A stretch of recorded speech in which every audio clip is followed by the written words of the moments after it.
Muchas gracias, señor presidente. Con su permiso, buenos días a todas y a todos.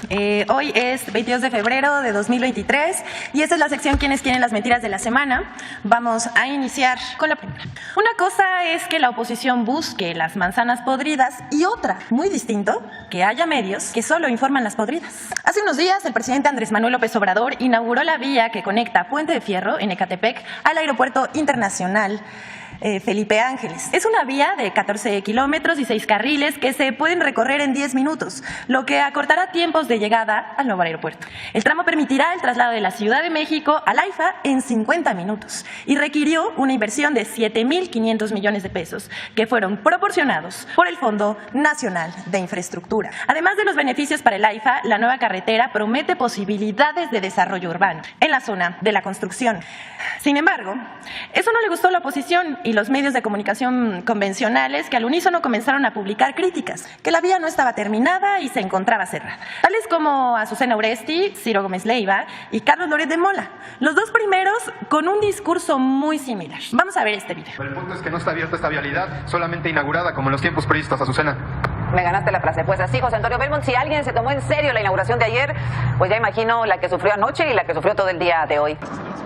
Entonces se inauguró, pero no está funcionando. Así es. No está funcionando. ¿Cuándo habíamos escuchado esto antes? Mucho tiempo, muchas veces. De hecho, es un distintivo de la vida política mexicana, la inauguración de obras inconclusas. Porque va el gobernador, el alcalde, el presidente de la República y uno supone que se inauguran y apenas se van ellos comienzan a funcionar. Pero estamos viendo que no está terminado. No refina, rifó un avión sin rifarlo e inauguró un aeropuerto sin vuelos. Lo de menos fue inaugurar una vía de acceso que hoy estuvo cerrada.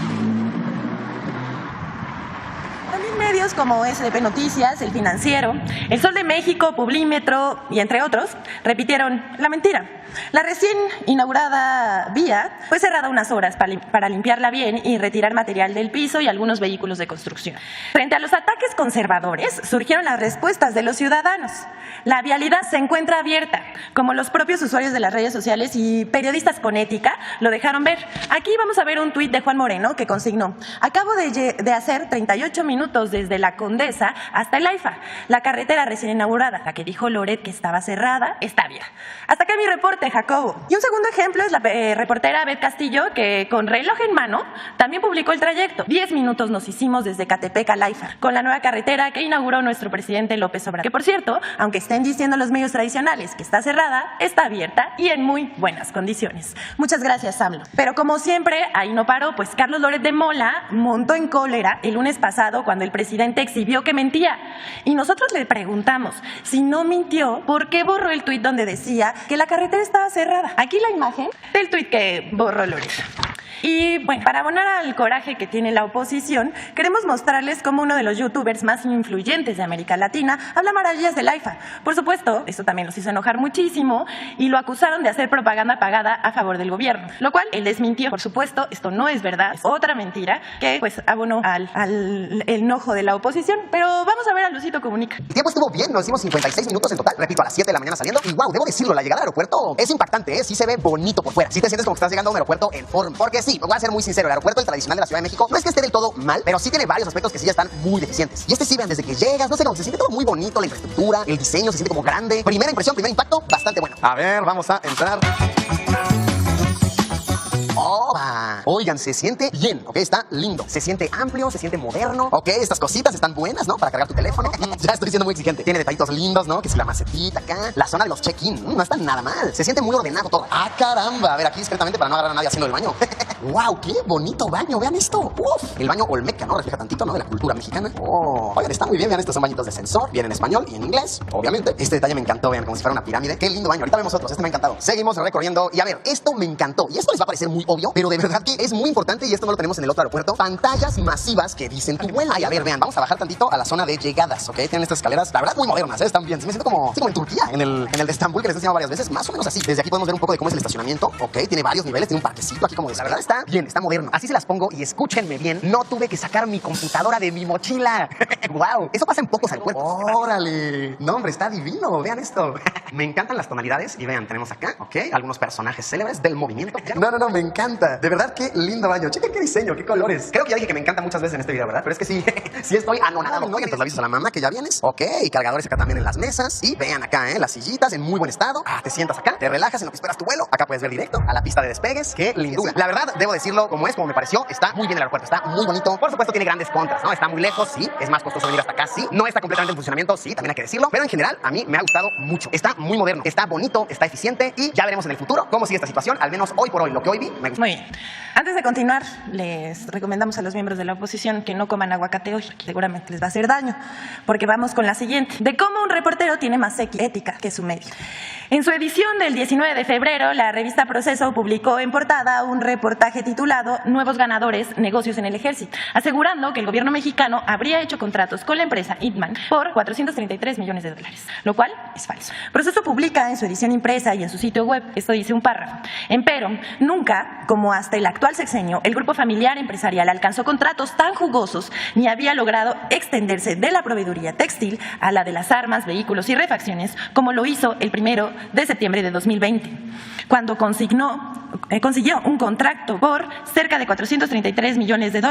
Dicho contrato fue adjudicado a la empresa Inman como resultado de la licitación pública internacional. ¿Esto es falso? Es falso. De la licitación mencionada por Proceso se adjudicó única compra 42.030 dispensadores de gas a una empresa de referencia por un monto de $432.909 americanos, es decir, $8.610.000 pesos, y no por $432 millones, como escribió la revista fundada por Julio Scherer. La pequeña diferencia es de 1000 veces más. El reportero de Proceso actuó con ética y reconoció su error. En cambio, la revista pretendió usar la respuesta del presidente de ayer para decir que este confirmaba la información. No hay ética. Hasta aquí lo dejamos para que usted juzgue. Y pues aquí tenemos una joyaza de Enrique de la Madrid. Este no necesita desmentido. Él dice, un peso estable, en el fondo, es una economía débil. ¿Qué opinas? Aseguró que Enrique de la Madrid asegura, que un tipo de cambio estable es resultado de una economía que no ha crecido en 4 años. Vamos a escuchar lo que dice Enrique de la Madrid. Cuando el peso se devalúa, es que la economía está mal. Por ejemplo, en los 80s, cuando se dieron las grandes devaluaciones del tipo de cambio, en realidad era porque veníamos de gobiernos que habían gastado mucho más de lo que ingresaban y sobre todo porque nuestra economía dependía del petróleo. Cuando se cayeron los precios del petróleo y dejaron de llegar dólares, pues el tipo de cambio se devaluó. Pero hoy en día, un tipo de cambio estable, un peso fuerte, es en el fondo porque la economía está débil. Primero, como llevamos 4 años sin que la economía crezca, no importamos mucho, no necesitamos dólares. Segundo, tenemos muy buenas exportaciones, porque firmamos un tratado de libre comercio hace 30 años y además la economía americana está demandando muchos de nuestros bienes y servicios, nos mandan dólares. Tercero, se han triplicado las remesas que vienen de los Estados Unidos a México. Eso se debe a que en Estados Unidos sí le dieron apoyo a los norteamericanos cuando vino la pandemia. Y 2, los mexicanos que viven allá saben de las necesidades de nuestras familias y por eso nos mandan dólares. Y cuarto, estamos regalando tasa de interés. Porque mientras que allá alguien puede ahorrar a tasas del 6%, aquí les regalamos 11% de tasa de interés. ¿Qué hacen? Traen su dinero a México. Por eso, un peso estable, en el fondo, es una economía débil. Bueno, sin comentarios. Bueno, sí, uno. Vamos a recordarle a Enrique de la Madrid que cuando su padre gobernaba, el peso se devaluó 1000%. Ahí lo dejamos. 1743%. Ahí nada más se lo dejamos.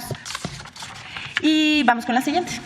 El juicio contra Genaro García Luna y la decisión del jurado que lo encontró culpable de favorecer al cártel Sinaloa desquició a la oposición, que ahora ya es negacionista. Tras el veredicto del jurado en la Corte de Nueva York que declaró culpable a Genaro García Luna, la oposición se desquició porque dejan mal parada a la política de seguridad de los gobiernos de Vicente Fox y Felipe Calderón y los colocan bajo la sombra de la sospecha. Y más por los delitos que se le imputan ahora al culpable, García Luna, delincuencia organizada organizada, conspiración para la distribución internacional de cocaína, conspiración para importar cocaína y dar declaraciones falsas en su solicitud de naturalización. Algunos amigos de García Luna, todavía amigos de García Luna, lo han seguido defendiendo o de plano lo exoneran. Y también al presidente Calderón, a quien ni siquiera le preguntan si estaba enterado de los acuerdos y sobornos de García Luna con el cartel de Sinaloa. Aquí vamos a dar algunos ejemplos. Joaquín López Dóriga destaca las descalificaciones del abogado de García Luna. Dedicó un tuit únicamente para dar la noticia de que García Luna fue declarado culpable. Y un hilo completo de Twitter, de 3 tweets, en donde desestima la culpabilidad o la sentencia de la Corte. Uno de ellos dice: el gobierno no tenía pruebas confiables para corroborar los testimonios. Esto dándole voz al abogado de García Luna. Aquí también podemos ver a María Amparo Casar, directora de la organización Mexicanos contra la Corrupción, tácitamente defender a García Luna. Vamos a ver este video, por favor. Solo quedaría un delito, si está comprobado, que es el de falsedad de declaración, porque en efecto falseó una declaración. Pero eso lleva una pena relativamente menor y además tiene la ventaja de que ya compurgó 3 años, así que podría salir caminando de la Corte del Distrito Oeste. Yo agregaría 2 temas aquí a la mesa. Uno, México ya perdió, porque sí hemos sido exhibidos de una manera muy lamentable, horrorosa, bastante cierta en muchos aspectos, pero México en términos de su imagen pierde. Pero nosotros, el México, país, pierde. ¿Y se acuerdan de cómo la diputada, también esposa del expresidente Felipe Calderón, en tribuna subió a decir que un gobierno valiente que enfrentó al crimen organizado de 2006 al 2012 y que no hubo un solo pacto con criminales? ¿Qué dirá ahora? Por su parte, Raimundo Riva Palacio ha señalado que Calderón y García Luna son distractores. Incluso se atrevió a decir que el caso contra Genaro García Luna en México es por delitos de cuello blanco, que son crímenes administrativos, cualquiera, y no por narcotráfico. Así lo dijo Riva Palacio. Vamos a ver el video, es de Margarita Zavala. Gobierno valiente que enfrentó al crimen organizado del 2006 al 2012. No hubo un solo pacto político con criminal alguno. No olvidemos esas palabras. Continuemos con Raimundo Rivas Palacio. Él dice: en Brooklyn no solo se enjuicia a Genaro García Luna, sino también a México. No solo su reputación quedará en ruinas, sino también la de un país entero. Y agregó: el veredicto contra Genaro García Luna da oxígeno a López Obrador y nuevas preocupaciones para Felipe Calderón. Pero la culpabilidad se extiende a los servicios de inteligencia estadounidenses con los que se trabajó 30 años. Irving Gatell, por su parte, también escribe sobre el mismo tema. Él escribió un hilo de Twitter larguísimo y dice: la declaración de culpabilidad de García Luna en los 5 cargos que levantó en su contra la Fiscalía de Nueva York es catastrófica e inesperada.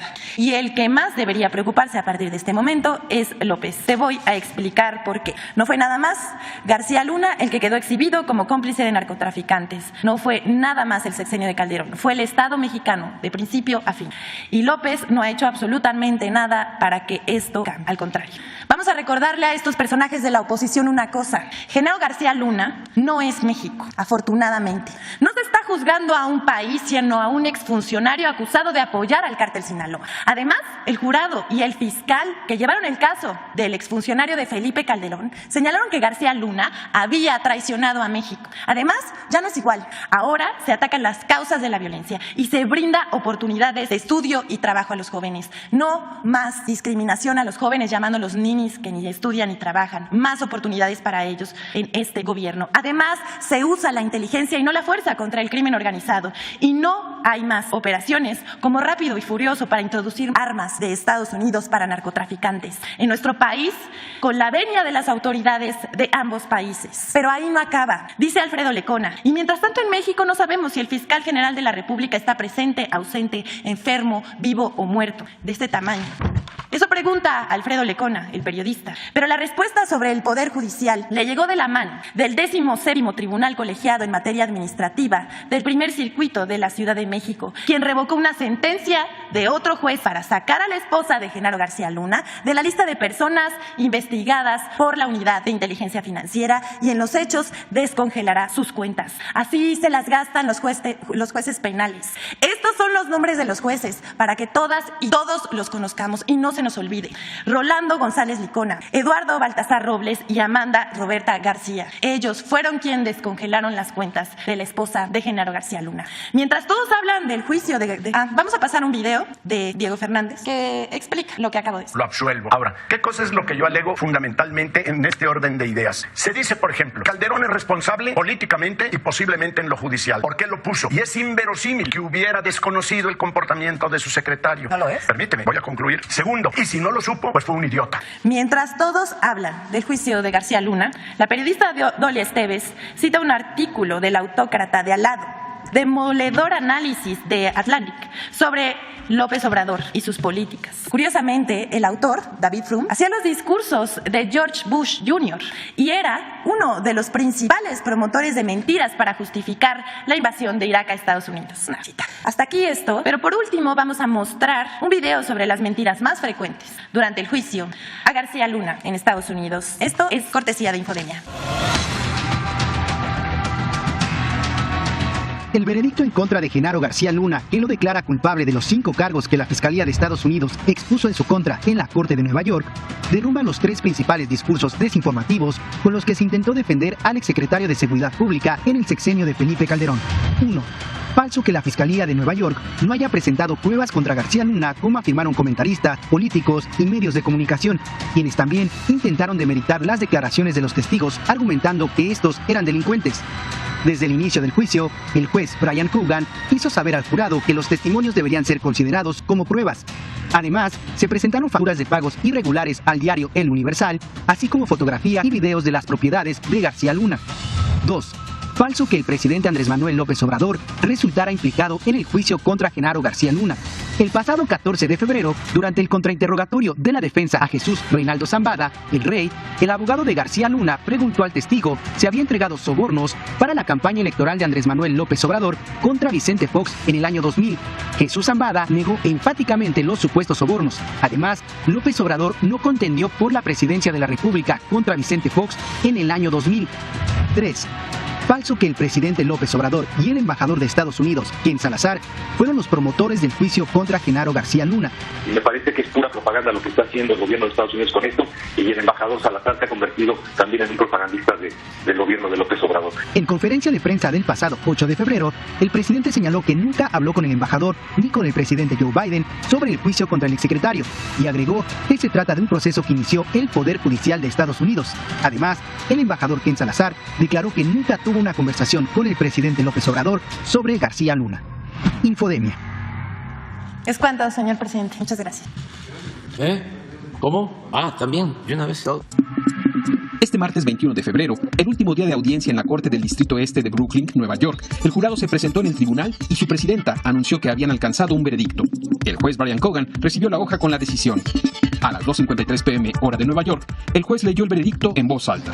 Los 12 miembros del jurado del juicio contra Genaro García Luna en Nueva York declararon en forma unánime culpable de todos los cargos al hombre fuerte de la seguridad durante los gobiernos de Felipe Calderón y de Vicente Fox. El jurado declaró a Genaro García Luna culpable de los delitos de delincuencia organizada: conspiración para la distribución internacional de cocaína, conspiración para la distribución y posesión de cocaína, conspiración para importar cocaína y dar declaraciones falsas en su solicitud de naturalización al declarar que nunca había cometido delito alguno.